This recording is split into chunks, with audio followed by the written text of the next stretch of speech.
Ever wonder what would happen if you put the big three of existential philosophy in a room together? What would they even talk about? Well, today we're going to find out.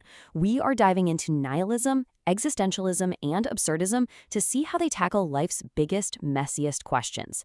Let's do this. So here's our game plan. First, we're going to get a handle on our three big ideas, just the basics. Then we'll take a much closer look at each one. After that, we're going to put them head-to-head in a real-world smackdown. And to wrap it all up, you'll get a chance to see which of these philosophical hats fits you best. The big one. It's a question we've all asked ourselves, right? Maybe you're staring at the ceiling at 3 a.m., or things just aren't clicking into place. What's the actual point of all this? Well, guess what? You're in good company. This exact question is the jumping-off point for some of history's most fascinating and, yeah, sometimes confusing ideas. Okay, so let's meet the main players in this little drama. We're going to kick things off with a quick-fire round of definitions, just to get the lay of the land before we really get into the weeds. First step to the plate, we have nihilism.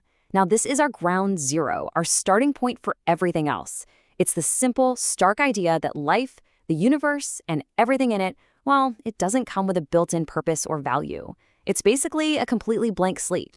Next up is existentialism. Now, these guys look at the nihilists' blank slate and they say, yeah, okay, we agree. There's no prepackaged meaning.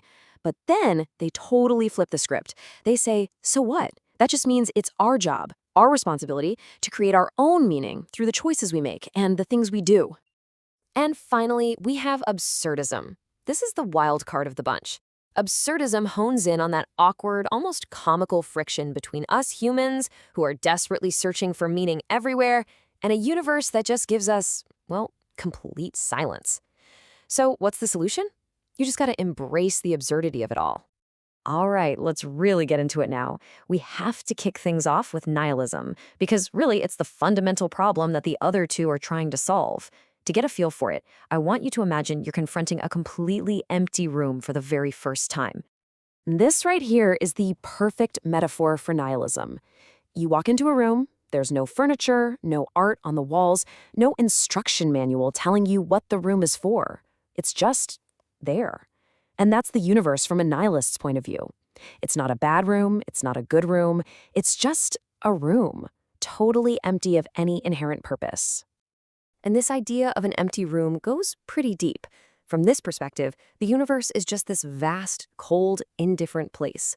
Our entire lives, in the grand scheme of things, are barely a blip. There's no cosmic rulebook telling us what's right or wrong. In fact, the very idea of meaning is something we humans just made up to make ourselves feel better about the silence. So, the room's empty, the universe is silent. What do you do? Well, here comes our first real response to that problem, existentialism. This is the moment we stop just staring at the bare walls and start picking up some tools. And this is the game-changing shift in perspective. An existentialist looks at that empty room and doesn't see a void. They see a project. They see total, radical freedom. If there are no rules written on the wall, well then, that means they get to be the designer. They get to decide what the room is going to look like and what it's for. Okay, so the core idea here is a little phrase, existence precedes essence. Let's break that down. Think about a pen. Its essence, its whole purpose, is to write. And that purpose was decided long before the pen was ever physically made. But for humans, the existentialist says it's the complete opposite.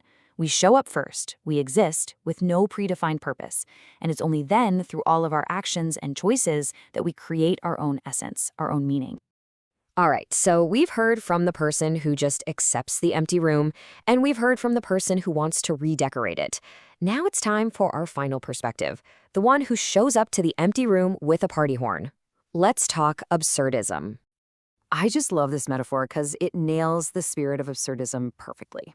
It sees the empty room, it totally gets the lack of meaning, but instead of getting sad about it or trying to fix it, the response is just this gesture of joyful, kind of ridiculous rebellion. It's about finding the humor in this bizarre situation we're all in. So the main thinker here, Albert Camus, he actually had a bit of an issue with the existentialist solution. He called their whole project of creating your own meaning a form of philosophical suicide. He thought inventing a purpose was just a convenient lie to escape an uncomfortable truth. For Camus, the real rebellion isn't to create meaning, it's to look that meaninglessness straight in the eye and live a full, happy life anyway. Okay, so the theory is great and all, but how does any of this stuff actually work when things go wrong? Let's ground these big ideas in a scenario that, let's be honest, we can all relate to, having a truly, epically bad day. Just picture it for a second. It's the perfect storm of terrible luck. You've lost your job. Your car decides to die on you. And then, to add insult to injury, that one little moment of happiness you were about to have, your ice cream, is now a sad puddle on the sidewalk. What's the move? The nihilist just zooms out, way out. They look at this horrible day from a cosmic perspective. And you know what? In the grand, indifferent scheme of the universe, a lost job and a melted ice cream cone are completely, utterly insignificant. It's not even about being sad. It's about finding this weird sense of calm in knowing that ultimately none of it matters. Now, the existentialist sees this disaster as a moment of profound choice. This isn't an ending, it's a crossroads. This is where you get to define who you are. Are you going to let this crush you and decide you're a victim? Or are you going to use this chaos as a catalyst to forge a new path, to take action, to define yourself as a stoic? The power and the weight of that choice is all on you. And the absurdist? Oh, they see the absolute top-tier comedy of the situation. Here you are, a thinking, feeling being capable of contemplating infinity, being brought to your knees by a dropped dessert. The absurdist feels the frustration, for sure, but then they have to laugh at how ridiculous it all is, and they rebel in the best way they know how. They go buy another ice cream cone. So, if we put it all side by side, it really clears things up. The nihilist sees a world without meaning. The existentialist sees a world where you must create meaning. And the absurdist sees a world where you can just embrace the lack of meaning and have fun with it. 3 totally different takes on that exact same empty room. All right, we've talked a lot about these big ideas. Now it's your turn. Let's do a little thought experiment to see where your own gut instincts fall on this philosophical map. I want you to really put yourself in the scene. You're standing all alone on a pier at night. Above you, there's just an endless blanket of stars. In front of you, a huge, dark ocean. And you suddenly get this overwhelming feeling of how small you are in the grand scheme of things. What's your first immediate thought? Okay, which one is it? Is it A, this is hilarious, I'm a smart ape on a spinning rock and I'm stressing about emails.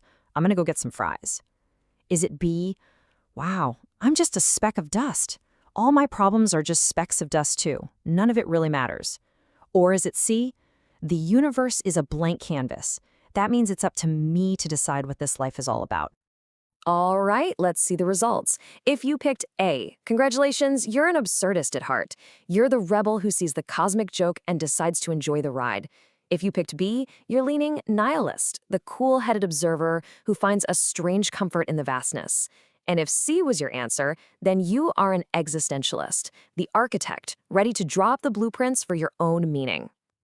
Of course, you don't have to fit neatly into any one of these boxes, but in the end, it all comes back to this one simple question. We all start out in that same empty room, facing that same quiet universe. So the only thing left to ask is, what are you going to do with it? Are you going to study it? Are you going to decorate it? Or are you just going to bring a kazoo?